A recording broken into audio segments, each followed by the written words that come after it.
Hi, I'm Natalie Zamuda, and this is 3-Minute Ad Age.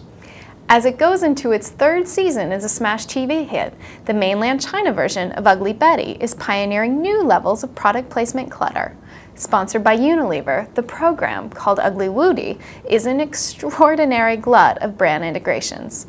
They're in the foreground, the background, the clothing, the cutaway scenes, the props. Even the boxes characters carry office files in are conspicuously Dove packaging. And because the show is set in an ad agency rather than a fashion magazine, mentions of Dove pepper the dialogue.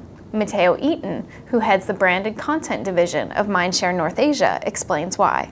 I mean, the producers aren't stupid; they want this money, but it's I think acceptable by the audience, acceptable by the producers, acceptable by the broadcaster. And it's in your face. I love Dove brand or whatever. I mean, there's many brands that are there and that are very obvious.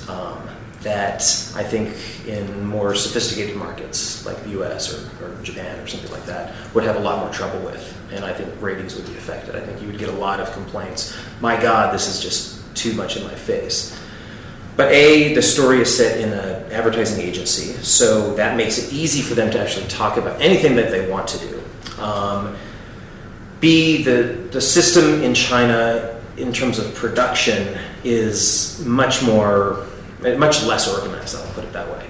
And so sort of an acceptance of a little bit less quality, or things that I think would in the West would be found to be more jarring, or just like more abruptly in your face, are accepted.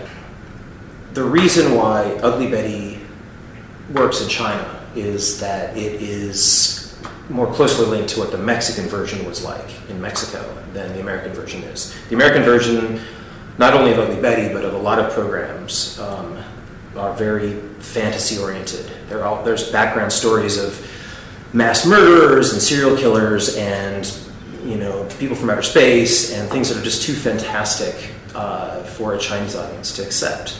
And in the case of Ugly Betty, there's some transgender issues. There are some killers in the background that are lurking somewhere that are very mysterious, that again would not have worked in China. And so in the Mexican version, that also doesn't really exist. And so the version that was brought to China had come from this telenovela, which is more of a daily soap opera style, and has just sort of the daily things that people are going through. And it's much more representative of the Chinese population. And that's it for this 3-Minute Ad Age. Thanks for being with us. I'm Natalie Zamuda at Advertising Age in New York.